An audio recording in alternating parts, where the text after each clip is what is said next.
9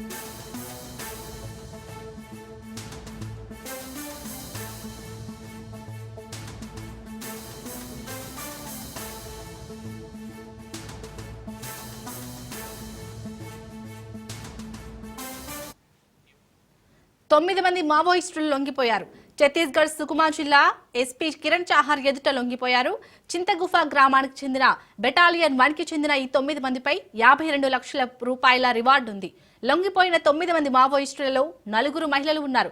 గతంలో పలు విధ్వంసకర సంఘటనలో ప్రత్యక్షంగా పాల్గొన్నట్టు పోలీసులు వెల్లడించారు.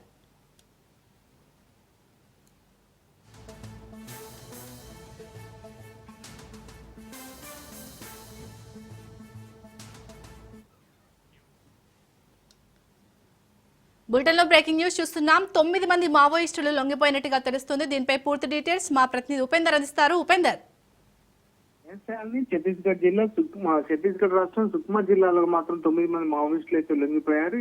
ప్రస్తుతం ఈ విషయాన్ని అక్కడ ఉన్నటువంటి మీడియాకు కూడా ఏదైతే జిల్లా ఎస్పీ కిరణ్ చౌహాన్ కూడా వెల్లడించిన పరిస్థితి కనిపిస్తుంది. ఇక ఛత్తీస్గఢ్ ప్రభుత్వం నక్సలిజం నిర్మూలన పునరావాస విధానం ఏదైతే ఉందో నియార్ నెల్లా పథకం ద్వారా కూడా ఈ ఏదైతే ఏదైతే అక్కడ ఉన్న అటవీ ప్రాంతంలో ఉన్నటువంటి పోలీసులంతా కూడా అంటే కూంబింగ్ నిర్వహించడం కావచ్చు, అవగాహన కల్పించడం నేపథ్యంలోనే వీరంతా కూడా జనజీవన స్రవంతిలో కలిశారని చెప్పేసి అయితే ఎస్పీ చెప్తున్నారు.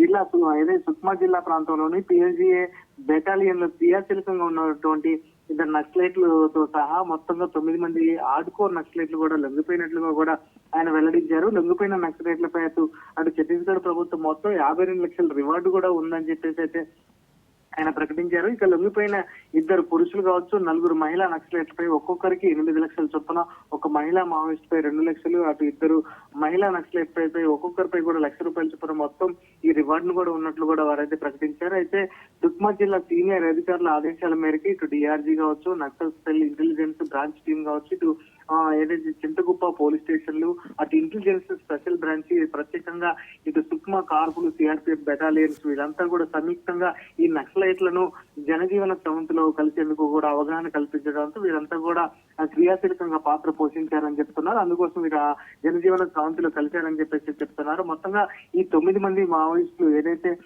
క్రియాశీలకంగా ఉన్నటువంటి వారంతా కూడా ఇటు జనజీవన స్రవంతిలో కలవడంతో పాటు అటు ప్రభుత్వం నుంచి అందించాల్సిన సహాయాన్ని కూడా మేము అందిస్తున్నామని చెప్పేసి కిరణ్ చౌహాన్ చెప్తున్నారు. ఇక ప్రధానంగా ఏదైతే క్రియాశీలకంగా ఉన్నటువంటి పార్టీలో ఉన్నటువంటి రజనీ కావచ్చు, నుప్పా హంగీ కావచ్చు, వీరంతా కూడా ఏదైతే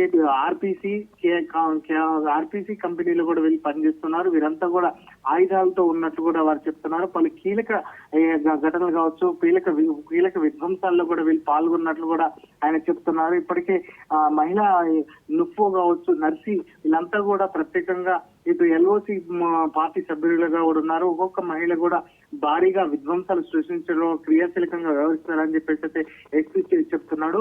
మడ్కం సోమ్డి కావచ్చు, వీళ్ళంతా కూడా ఇటు మహిళ శాంతి కూడా ఇటు అంటే జనజీవన స్రవంతిలో కలవడానికి కోసం ప్రత్యేకంగా ఇటు ఆ పోలీసులను ఆశ్రయించినట్టు చెప్తున్నారు. వీరంతా కూడా పార్టీలో మనుగడ కోల్పోయే పరిస్థితి ఉంది. ఇప్పటికే అటు కేంద్ర ప్రభుత్వం కూడా ప్రత్యేకంగా దృష్టి సారించడంతో వీరంతా స్రవంతిలో కలిసేందుకు కూడా కొంత అంటే ముందడుగు వేసినట్లు తెలుస్తుంది. అయితే రజనీ అలియాస్ రాజేష్ అదేవిధంగా బిగ్వే మాజీ కూడా ప్రధానంగా ఈమె గంగా ఏదైతే మావోయిస్ట్ పార్టీలో ఉన్నటువంటి గంగా భార్య కూడా ఏమన్నది ఇది సుక్మా బెటాలియన్ హెడ్ క్వార్టర్స్ సమీపంలోని ప్లాటూన్ సెక్షన్ ఏ సభ్యురాలుగా కూడా ఏమైతే ఉన్నది.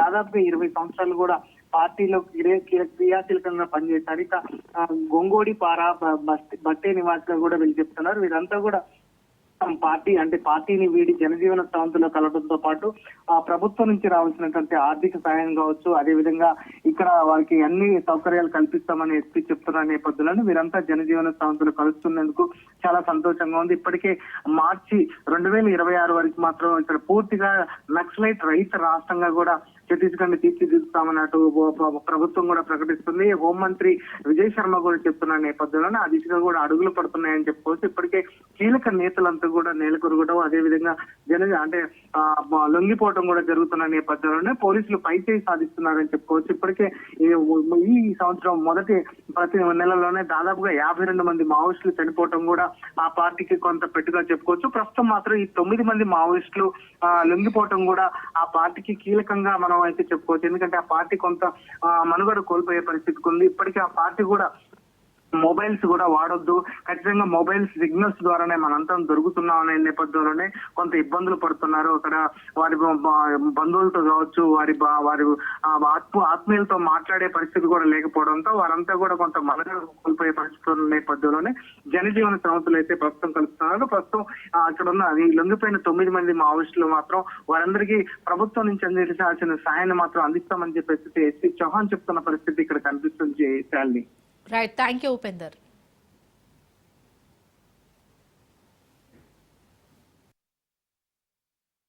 द्वारा जो नक्सल निर्मूलन अभियान चलाया जा रहा है और लगातार जो अंदरूनी क्षेत्र में जो कैंप खोले गए हैं उससे प्रभावित होकर और शासन की जो नियत नालंदा योजना है उससे जो विकास काम हो रहे हैं उससे प्रभावित होकर 9 नक्सलियों ने आज आत्मसमर्पण किया है।